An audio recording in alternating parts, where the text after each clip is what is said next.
While talking about death and dying is uncomfortable for most everyone, it is important to include children in the grief process. By talking to children about death, we can learn more about any misconceptions, fears, or worries that they may have. We can help them by providing information, comfort, and understanding at times of need.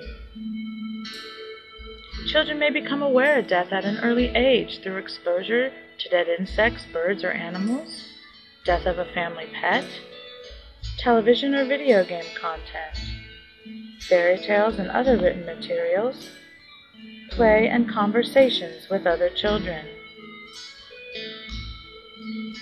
It may be inappropriate to give specific details, but it is important to give factual and honest information. The information you choose to share with your child will depend on the child's age and experiences. Only provide information that is age appropriate.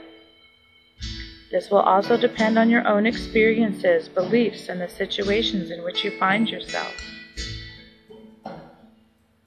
Some communication guidelines when speaking with children. Listen attentively to the child and answer questions honestly. Respond with answers that are short and simple, particularly with very young children. Repeat yourself as needed to ensure that the child understands your answers.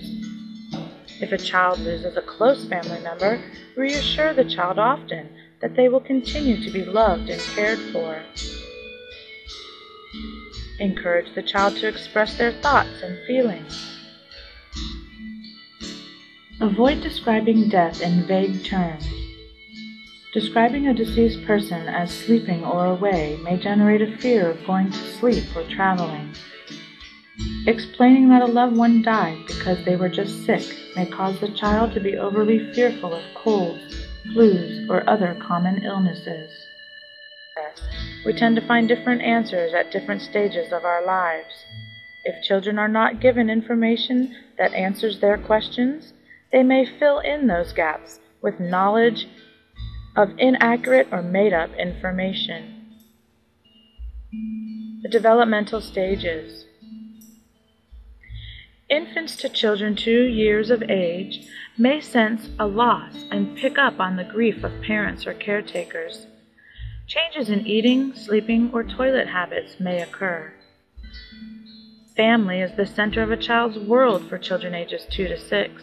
They may have no understanding of time or death and think dead people continue to do things, but only in the sky. Magical thinking is common in children, believing that their thoughts or wishes make things happen, like bringing the dead back or wishing someone was dead.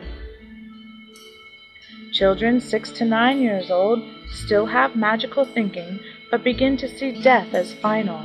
They may personify death as a person or monster who takes you away.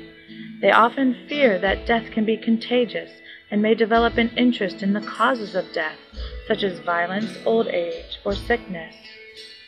Children 9 to 12 years old may see death as a punishment for poor behavior and will need reassurance that wishes and thoughts do not kill. They may ask more about what happened and begin an interest in the biological factors of death. Teens view death as inevitable, universal, and irreversible. They often question the meaning of life and will need someone to listen and to talk with. Teens see themselves as invincible. They may feel guilt, anger, and even some responsibility.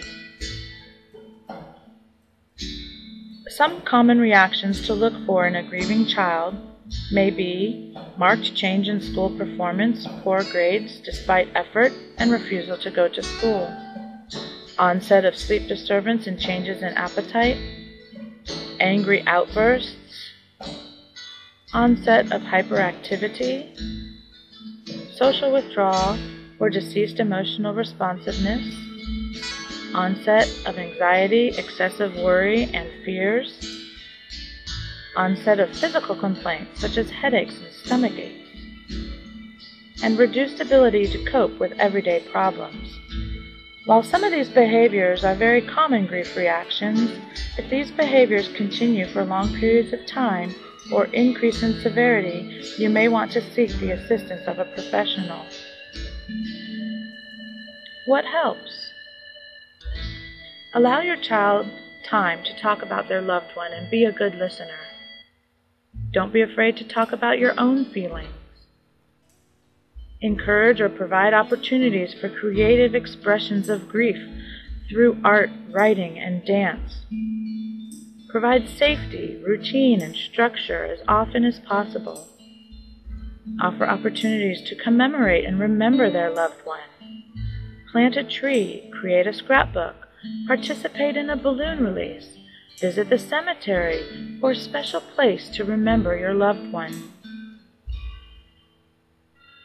The following people are available to assist you and your child: your school guidance counselor, the school social worker, student services located at 772-429-4510, and Treasure Coast Hospice, 772-403-4530. Thank you.